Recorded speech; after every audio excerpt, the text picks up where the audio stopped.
Boa noite, então, a todos.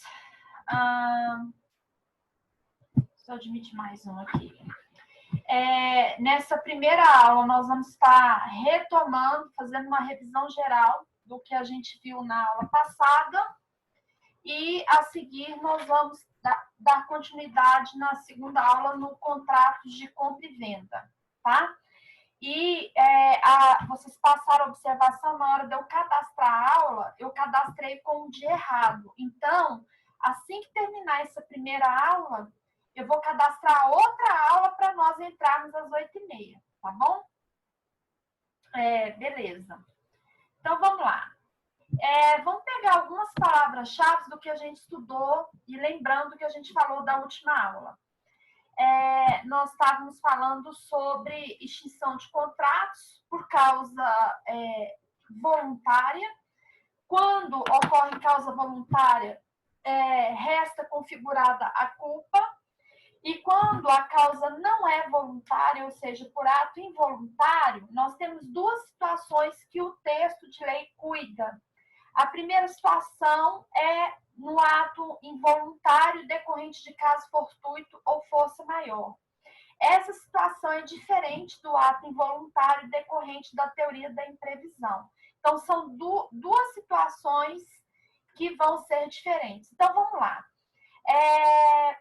Na teoria da imprevisão, quando eu não consigo cumprir o contrato por conta de uma imprevisão, eu tenho que provar que essa imprevisão decorreu de um fato superveniente, eu não tinha como prever essa situação, esse fato alterou a base econômica objetiva do meu contrato, e esse fato também ele altera a balança econômica do contrato, ele não afetou apenas a mim, mas ele afeta também o credor, ou seja, é um fato que não aconteceu só comigo. Por isso que na teoria da imprevisão, esse fato ele é objetivo, o que significa que ele não vem atacar só a minha pessoa como devedora, mas também ao credor.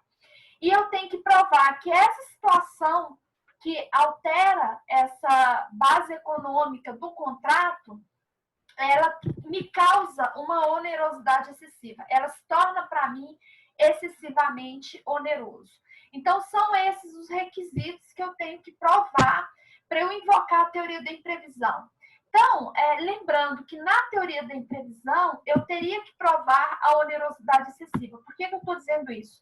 Porque eles não são sinônimos, tá, gente? A teoria da imprevisão, como o próprio nome fala, eu tenho que provar que houve um fato imprevisível que alterou essa base econômica. E na onerosidade excessiva, eu tenho que provar que um fato foi excessivamente oneroso, motivo pelo qual eu não posso continuar mais pagando ou arcando com aquele contrato. São situações diferentes. Agora, o código trata lá no seu artigo 478, que a gente vai ler agora, desses dois elementos dentro do direito civil, para eu poder invocar a teoria da imprevisão para o direito civil, eu teria que provar também a onerosidade excessiva. Então, vamos ler lá o artigo, vou ler com vocês vou ler para vocês, né? O artigo em questão, só para a gente lembrar aqui do que ele fala. É o artigo 478. Ele diz assim: nos contratos de execução continuada ou diferida, se a prestação de uma das partes, só de uma das partes, se tornar excessivamente onerosa, com extrema vantagem para a outra, então no texto de lei eu teria que provar que a prestação se tornou onerosa para mim e em detrimento da outra parte que vai se beneficiar com ela. Então, ela se torna onerosa para uma parte e extremamente vantajosa para a outra. Em virtude de acontecimentos extraordinários, ou seja, fora do controle humano e imprevisíveis, não se podia imaginar que isso ia acontecer, poderá o devedor pedir, olha o que ele pode pedir segundo o artigo 478, a resolução do contrato e os efeitos da sentença retroagirão a data da citação. Como vocês não estudaram ainda processo, não nos interessa esse finalzinho aqui da citação. Mas vamos lá, essa primeira questão. Qual é o resultado jurídico, qual a consequência jurídica de eu pedir, segundo esse artigo 478, invocar a teoria da imprevisão, porque eu não estou conseguindo mais arcar com o contrato se eu provar esses requisitos aqui. A consequência jurídica que aqui propõe é a resolução do contrato. E aí vem uma crítica doutrinária a respeito desse artigo. Será que resolver um contrato para a parte vai ser pior ou melhor para ela? Então, parece que o artigo, ele dá com uma mão e tira com a outra, né? Até que ponto eu resolver um contrato, para mim, numa situação de débito, por conta de um fato extraordinário, por conta que eu assumi um contrato que está se tornando para mim oneroso, até que ponto eu vou ser beneficiada em resolver esse contrato? Bom, quando eu falo em resolução de contratos, vamos lembrar as nossas últimas aulas. A resolução, ela incorre em multa. O fato de eu resolver o contrato aqui, eu vou pagar multa. O que eu posso pedir para o juiz é que essa multa seja minorada ou seja revista, porque eu não tenho condição de manter o contrato, então também eu posso pedir para não continuar pagando a multa rescisória, né? Afinal de contas, todo contrato que eu vou resolver, ele gera uma multa rescisória, fora os demais encargos que a gente pode invocar aí de multa diária, cláusula penal, né? Bem, então até que ponto isso seria benéfico? Vamos pegar uma situação aqui de uma locação imobiliária. Eu alugo um imóvel cujo valor mensal é R$1.000 e eu simplesmente, neste momento de crise, de pandemia, que é um fato extraordinário, eu fui demitida e eu tenho provas dessa demissão, né? E para melhorar ainda a minha defesa, o meu empregador, ao me demitir, ele justifica para mim pelo WhatsApp que ele não tem condição mais de manter os funcionários, que ele vai ter que fechar a empresa, então ele vai ter que demitir. Então, eu tenho provas de que a minha demissão se deu por conta do Covid, da pandemia, e não porque o empregador simplesmente quis me demitir, né, sem justa causa. Bom, beleza. Aí ele vai lá, me demite, eu tenho esse documento, e eu viro para a imobiliária e falo, olha, eu aluguei um imóvel por 1 ano, só que eu estou no 4º mês, eu não tenho condições de continuar nesse imóvel, então eu quero resolver esse contrato. Vai para a imobiliária, qual a diferença? Fala, tudo bem, a multa rescisória é tanto, você tem que entregar o imóvel, não é a prática dos mercados imobiliários de locação? Você tem que me entregar o imóvel todo reformado, do jeito que você pegou, aí você tem uma despesa de mudança, você tem uma despesa da reforma para entrega de chaves, você tem a despesa da quebra de contrato. O que isso é benefício para a parte? Que benefício isso dá para uma parte invocar a teoria da imprevisão para resolver um contrato? O máximo que você vai conseguir, e isso teria que ser pela via judiciária, por isso que a gente estudou lá na apostila, que no caso dessas resoluções por fatos involuntários, teria que ser pelo judiciário, para você pedir para o juiz dirimir isso aí e reduzir essa multa. E, enfim, agora, a reforma você vai ter que fazer. Para mudar, você vai ter que pagar alguém, a menos que você mesmo mude. Então, a despesa não vai fazer diferença. O ideal é que se aplicasse a revisional do contrato. Mas vamos lá ler o que o artigo 479 fala a respeito da revisional. Ele diz assim, a resolução poderá ser evitada, oferecendo-se o réu a modificar equitativamente as condições do contrato. Quem é réu? Réu é contra quem eu entrei com a ação, processualmente falando. Então, no mesmo caso, eu alugo esse imóvel, não tenho condições de continuar mais nesse imóvel, aí eu entro com uma ação judicial contra a imobiliária, porque eu quero continuar no imóvel, mas não pagando R$1.000. Eu tenho provas ali que eu fui demitida, etc., e eu não tenho como sair agora, ainda mais na pandemia, que nem posso, né? Porque eu estou na quarentena e eu não posso estar tendo condições de contratar alguém para fazer essa mudança, correndo risco da pessoa espirrar nas minhas coisas, enfim. E aí eu tenho toda essa justificativa para pedir para o juiz. O que acontece é que no texto de lei, isso não depende do juiz. No texto de lei, essa decisão depende do réu, que no caso seria imobiliária, contra quem eu estou pedindo uma revisional. Ou seja, cabe à imobiliária querer revisar ou não. Então, vou repetir. Qual é o resultado da teoria da imprevisão? É aplicar de imediato exatamente a resolução do contrato. Qual a vantagem se eu estou, por exemplo, eu faço uma academia, né? Eu estou numa academia e, de repente, por conta disso, eu não posso continuar nessa academia, por conta da pandemia mesmo, porque a academia vai ser fechada. Qual a vantagem de falar, olha, eu quero resolver o contrato com a academia? Beleza, você me paga a multa. Então, assim, é uma coisa sem lógica a aplicabilidade disso no 478. Bom, sendo que o 479 deixa bem claro que isso depende da vontade do réu, que é contra quem eu entro com a ação, para querer ou não fazer essa revisional. O que acontece? O que acontece é que o juiz, mesmo o réu, recusando a fazer essa revisional, ele tinha essa possibilidade, essa flexibilidade de dar uma sentença corretiva dessas bases econômicas do negócio, com fundamento no artigo 317 do Código Civil. Então, por favor, leiam o artigo 317 do Código Civil. Bom, então, o que acontecia? Eu entrava com essa ação, mesmo exemplo, quero pagar aí, excelência, não tem condições de pagar R$1.000, eu gostaria de estar pagando pelo mesmo imóvel uns R$500, e eu gostaria, e esse é o meu pedido. Aí o juiz chama o réu, a imobiliária fala, eu não aceito, mas o juiz, né, com seu livre convencimento motivado e com um fundamento, lembra bem do início da nossa aula, qual é o fundamento dos contratos? Ele tem que me dar uma segurança jurídica, porque os contratos eles têm uma função social. Se todo mundo começar a romper em contratos ou resolver contratos, nós entramos numa crise pior do que já estamos. Então, qual é a lógica que o juiz vai usar, a hermenêutica que ele vai usar? Manter contrato. Então, qual seria a melhor opção para o juiz no caso de um aplicador do direito? Romper com esse contrato via resolução e diminuir essa multa? Ou ele tentar resolver isso numa revisional? O ideal é que fosse uma revisional.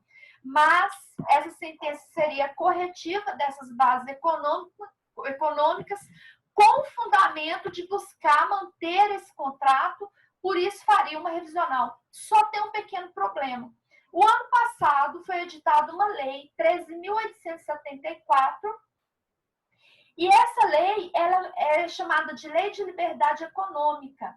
E num dos seus artigos, salvo engano é o 421, ele diz o seguinte, que o princípio da intervenção do Estado é mínimo. Então, ele fala do princípio da intervenção mínima. E quando eu falo do Estado, eu estou falando do Estado-juiz, né? Ou seja, do juiz interferir, mesmo que o texto de lei no 479 fala que é uma escolha do réu querer ou não revisar e o juiz falar para revisar, o que essa lei veio fazer? Não pode mais, o juiz não teria mais essa autonomia, porque essa possibilidade de revisão contratual, que está lá no seu artigo 421, ela é extremamente excepcional, é um caso excepcional. O que eu entendo que o que a gente está vivendo hoje seria excepcional por dois motivos.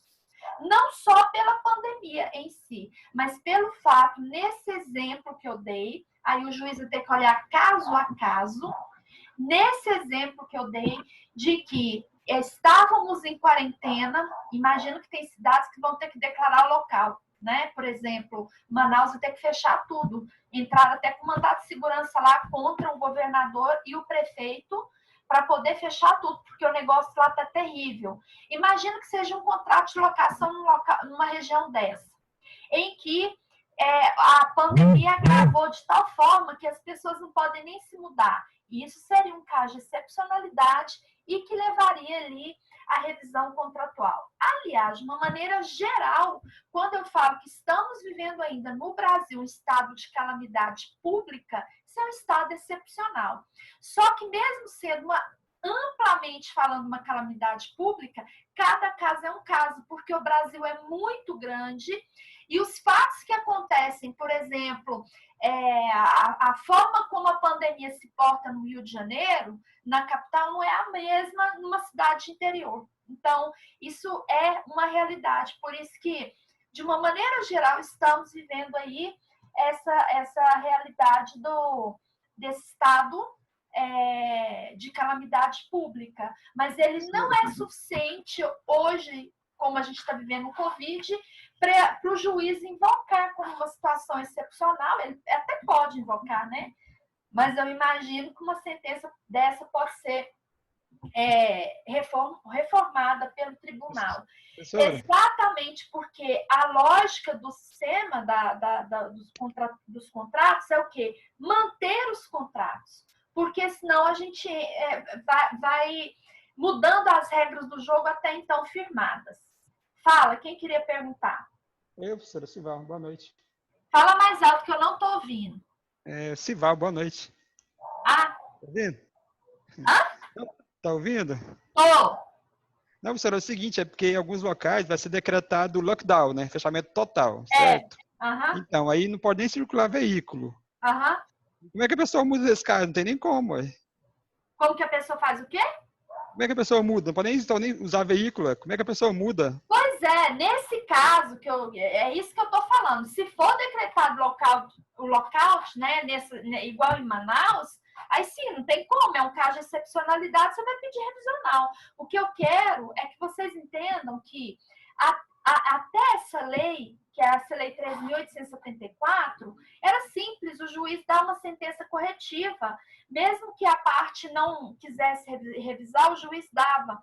Hoje, com essa lei, engessou essa liberdade do juiz e só é permitido ele dar essa revisional em situações de excepcionalidade. Então, só que essa excepcionalidade depende, cada caso é um caso, gente. Então, assim, nessa matéria revisional, não tem como falar assim, vai ser assim, não vai ser assim, entendeu? E por que eu dei o exemplo aqui da locação? Porque daqui a pouco a gente vai fechar esse raciocínio num detalhe importante.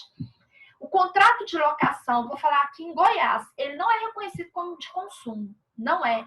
Porque aqui o Tribunal de Justiça entende que existe, que é uma lei especial que cuida da locação, que é a Lei 8245, no caso das locações residenciais, né? E também mercantis urbanas. Então, como tem uma lei própria, não se aplicaria o CDC, porque já teria uma lei especial. Mas tem estados que aplicam o CDC no contrato de locação, aqui no Brasil. Bom, por que eu estou falando do CDC? Porque, por enquanto, estou dando para vocês o raciocínio no Código Civil. Daqui a pouco eu vou falar no CDC, como que a coisa muda. Então, na locação aqui em Goiás, que a gente usa uma lei especial que não é o Código de Defesa do Consumidor, nós vamos aplicar o que a gente está falando aqui, que é o Código Civil. Para eu conseguir revisar, eu vou aplicar essa lei 3.874 de 2019, que fala da liberdade econômica, e vou, nesses casos de revisional, e a parte geral do Código Civil, para eu conseguir um revisional hoje. Bom, então assim, é bem complicado essa liberdade do juiz agora querer revisar. E outra observação, que é uma crítica do artigo 478, que eu vou ler novamente o início aqui, não sei se vocês prestaram atenção, ele diz assim: dos contratos de execução continuada ou diferida, se a prestação de uma das partes se tornar excessivamente onerosa, com extrema vantagem para a outra.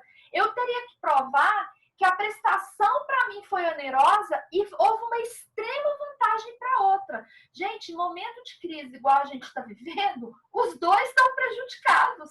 Não tem esse negócio que a prestação para mim está onerosa e extrema vantagem para a outra, não. Porque o povo está saindo, está deixando de fazer as coisas. Por exemplo, gasolina.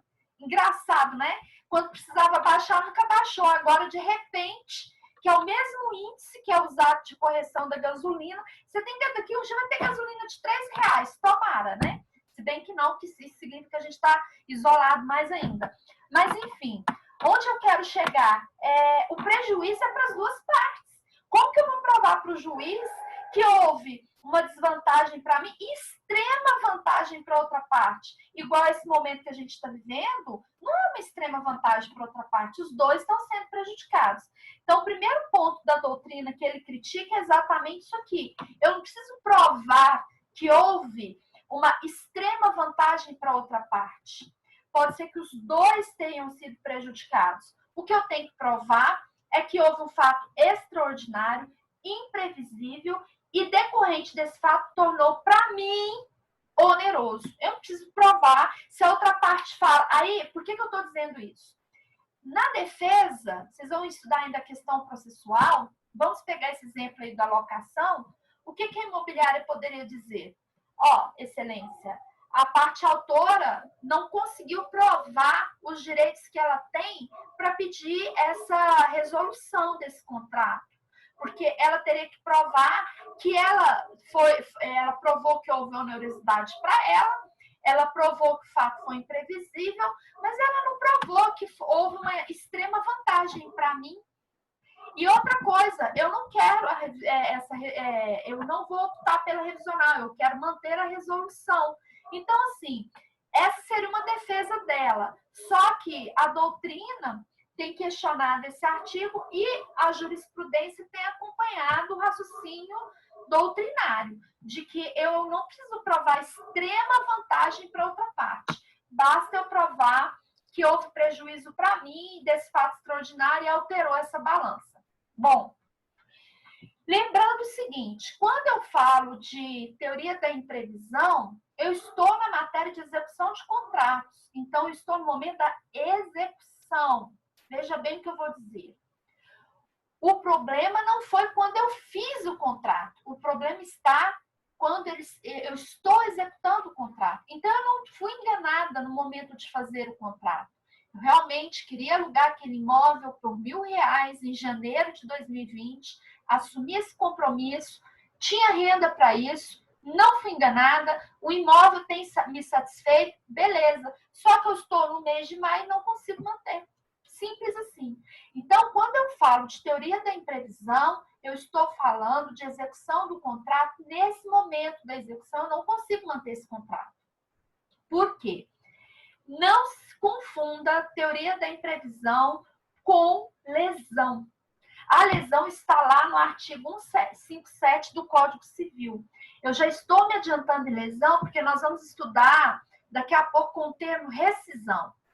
O que ocorre na lesão? Qual a diferença? Na lesão, a parte foi enganada no momento de fazer o contrato. E isso é diferente. Um ou outro que você pede para o juiz é diferente o raciocínio. Por isso que vocês estudaram hermenêutica.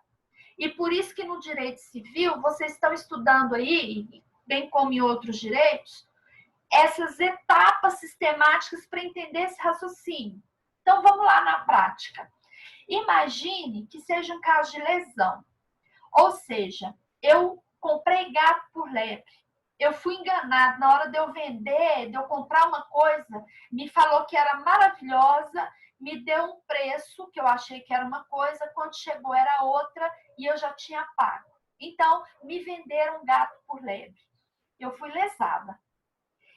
Aí, e estou pagando as parcelas. Estou pagando lá, eu comprei uma coisa em 10 vezes, um computador, e quando esse computador chegou para mim, ele não era da marca que eu imaginei, ou ele era da marca, mas ele não funcionava como estava descrito no site, né? Então, foi me vendido gato por lebre. A pergunta que eu faço, você vai entrar com qual ação? Nulidade, anulabilidade de negócio jurídico, que vocês já estudaram, ou você vai entrar com uma ação de resolução de contrato? É a mesma coisa? Símbolo básico do processo, para vocês entenderem. Processualmente, que é como a coisa funciona para eu pedir para o juiz, o símbolo do processo é a justiça, que é cega. E o que vale é a balança. O que significa justiça cega? O juiz não age de ofício. Você apresenta as provas, os fatos para o juiz, pendeu a balança, ele chama a outra parte que vai botar as coisas na balança também. O que pender mais é o que vai ganhar. Mas o juiz só faz aquilo que você apresenta para ele na balança. Então, se você pede, olha, veja bem a hermenêutica. Se eu estou num caso que eu estou pedindo nulidade de contrato, de negócio jurídico, eu estou falando para o juiz que o problema foi feito quando eu fui fazer o contrato e não na execução dele. E imagina que o problema... Então, vou dar um problema só para vocês entenderem o raciocínio. Voltando lá na locação. Aí eu não consigo mais pagar esse aluguel, procuro um advogado e falo, olha, eu não consigo mais pagar o aluguel, eu queria manter no contrato, mas eu queria rever essas cláusulas, eu queria pagar R$500. Aí o advogado, beleza, entra com a ação de anulabilidade de negócio jurídico, com o seguinte entendimento. Bom, o negócio nulo é o efeito ex tunc. Todo ele cancela porque eu não quero mais aquilo. E o negócio anulável, o efeito ex nunc. Eu quero o negócio, mas a partir daquele momento eu quero que ele seja mudado. Aí ele vai com essa hermenêutica, entra com a ação e pede para o juiz isso, e junta as provas. Então, ele vai e conta, olha, ela fez um contrato em janeiro, tarará, tarará, hoje em maio ela não dá conta de pagar, ela quer pagar 500, então eu quero a anulabilidade, que a partir desse momento ela paga R$500. Ele vai ganhar ou vai perder a ação? Ele vai perder a ação, porque o pedido dele não condiz com o que ele quer. A causa de pedido dele não condiz com o que ele quer. Porque o problema, a hermenêutica, o problema não está no momento que foi feito o contrato. O contrato foi perfeito e acabado. Aquilo que a gente estudou. O problema está na execução do contrato. Então, ele tem que entrar com uma resolução ou revisional. Se ele pedir resolução, o juiz vai dar o quê? Resolução. E aí ele pode pedir para tirar multa, juros. Agora, se ele pedir revisional, o juiz vai dar o quê? O que ele pediu.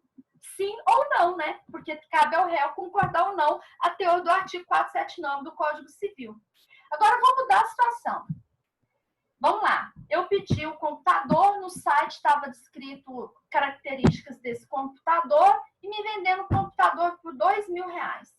Quando o computador chegou aqui, algumas funções dele não ligam. Né? E eu comprei o computador por determinadas funções. Então, o teclado tá parado, ele não consegue... Bom, ele está com algum problema. Certo? Esse contrato é perfeito e acabado? Ele me vendeu... Olha, veja bem, o que é que a gente falou? A oferta ou a proposta vincula o proponente. E a aceitação fecha o contrato. Mas a aceitação do quê? Do que me foi proposto. Onde que estava o que me foi proposto? No site? Lá no site estava falando que o computador era isso.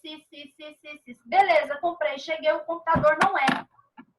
Eu vou pedir uma rescisão desse contrato, aliás, uma resolução desse contrato, ou anulabilidade dele? Aí é a anulabilidade, porque o problema está na formação. Então, a lesão, o pedido é diferente. Por isso que vocês estudaram lá negócios jurídicos nulos ou anulados. Então, eu já estou dando uma dica aí preciosa no processo civil. O nome da ação do processo civil é basicamente o que você quer. Se eu quero reconhecer um filho, é reconhecimento de maternidade. Se é um pai, é reconhecimento de paternidade. Se eu quero cancelar um registro, eu vou pedir o cancelamento do registro. Então, basicamente, o nome da ação é aquilo que eu quero. O problema é que você tem que entender na hermenêutica o que é que você quer, certo? Então, vamos lá. Lesão não confunde com imprevisão.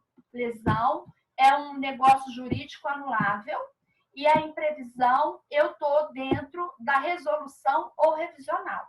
Bom, terminando essa parte aqui da resolução revisional, vamos fazer um paralelo com a força maior, o caso fortuito. É a mesma coisa? Não. Professora, mas caso fortuito e força maior não seria aí uma imprevisão? O caso fortuito ou força maior é um evento que atinge tal forma que a coisa não exista mais.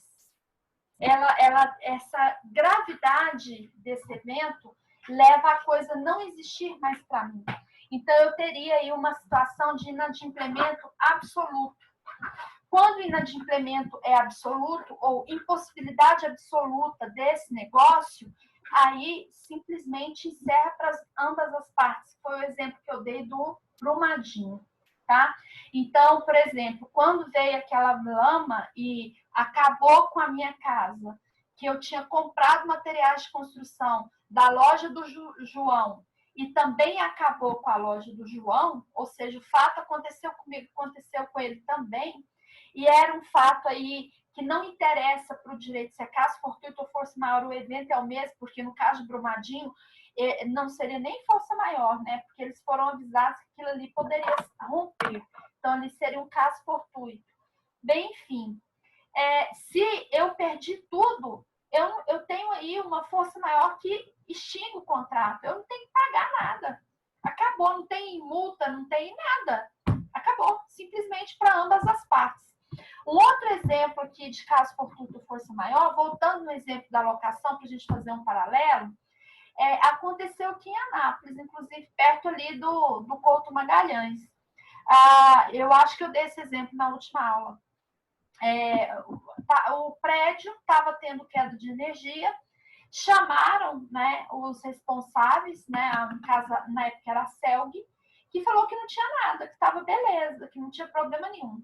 Só que o pessoal começou a ficar preso no elevador e eles contrataram técnicos, né, para poder soltar o povo do elevador. E numa dessas contratações foi feito o laudo constatando que estava tendo problemas no padrão lá do relógio lá. E aí o pessoal chamou de novo a CELG, não, tá ótimo, tá lindo aqui. Beleza, aí o cara foi lá, arrumou mais ou menos, e um dos donos do apartamento viajou e deixou os negócios na tomada. E aí a televisão pegou fogo e a fumaça subiu para o apartamento de cima que era alugado. E para os demais, né? Para os terceiros. Eram 3 apartamentos acima desse. Resultado, acabou com as coisas desse pessoal. Tudo, acabou tudo com esse pessoal de cima, né? Com aquela fuligem, sei lá o nome daquilo, roupa, tudo cheio, teve que jogar fora. E aí não tinha mais condições de habitação, o imóvel. Na hora de falar para a imobiliária, olha, nós vamos sair, porque não tem condição mais de habitação, a imobiliária queria cobrar a rescisão, a multa rescisória. Não é um caso de multa rescisória. Isso aí, nós não tivemos culpa. Se é caso fortuito ou força maior, não interessa, a responsabilidade é nossa. Então, a rescisão é obrigatória, ali ninguém paga nada, porque houve uma impossibilidade absoluta do objeto para a parte que deveria se beneficiar dele.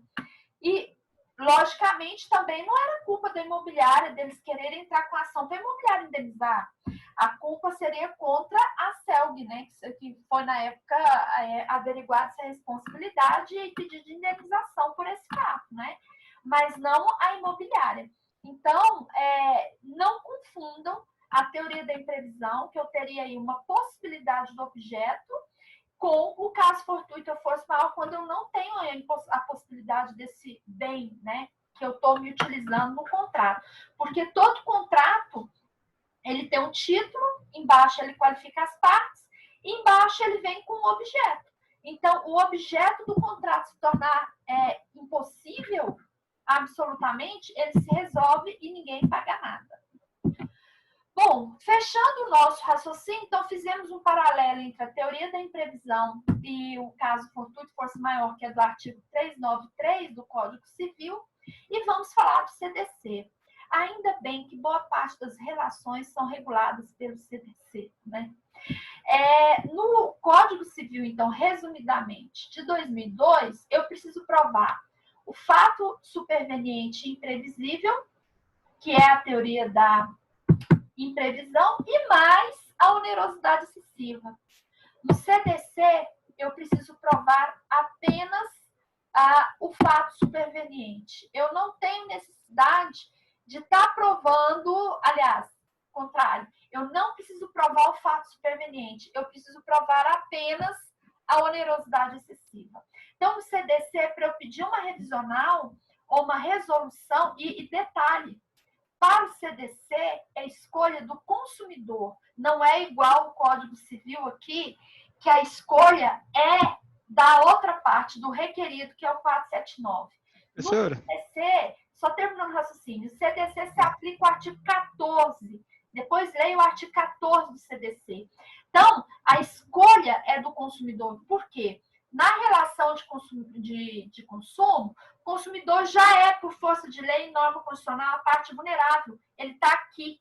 Então, em razão da vulnerabilidade dele, você já tem aqui essa situação que é por força de lei que o torna já oneroso para ele. Qualquer situação que lhe prejudique já é suficiente para ele pedir uma revisional. Então, as provas no CDC são muito mais simples, porque a situação de vulnerabilidade dele já indica que a coisa é onerosa para ele. Então, imagine uma situação de vulnerabilidade que já está na lei e é agregado esse fato que a própria lei, qualquer situação que destoa do artigo 6º, que fala lá das práticas abusivas do mercado, torna essa relação onerosa para o consumidor, imagina agregado esse fato, um caso fortuito ou de força maior ou um fato imprevisível. Aí é batata. Fala. A Lei de Liberdade Econômica, ela interferiu alguma coisa no CDC? Não. Não, justamente por isso. Porque a Lei de Liberdade Econômica, apesar dela vir em 2019, é uma lei voltada especificamente para as relações cíveis e empresariais. Porque quando eu estou falando de liberdade econômica, eu estou falando de empresa, né? Agora, quando eu falo de CDC, que é a Lei 8.078 de 90, o CDC ele é uma norma, você não tem um contrato dentro dele. Ele é um conjunto de princípios e normas constitucionais, e ele foi o único texto, a única lei que foi determinada que fosse criada pela própria Constituição Federal. Está no artigo 48 do Ato de Disposição Constitucional Transitória, artigo 48 do ADCT. Então, o único texto que a Constituição menciona, falando que deveria ser criado em proteção ao consumidor, foi o CDC. Aí você me pergunta, por que, professora? O povo é bonzinho? Eu tenho uma visão mais econômica da coisa, tá, gente? Eu não tenho essa ideologia ainda mais na sociedade que a gente está vivendo, e os últimos dias estão simplesmente confirmando qual é a prioridade no Brasil, né? Então é melhor nem falar.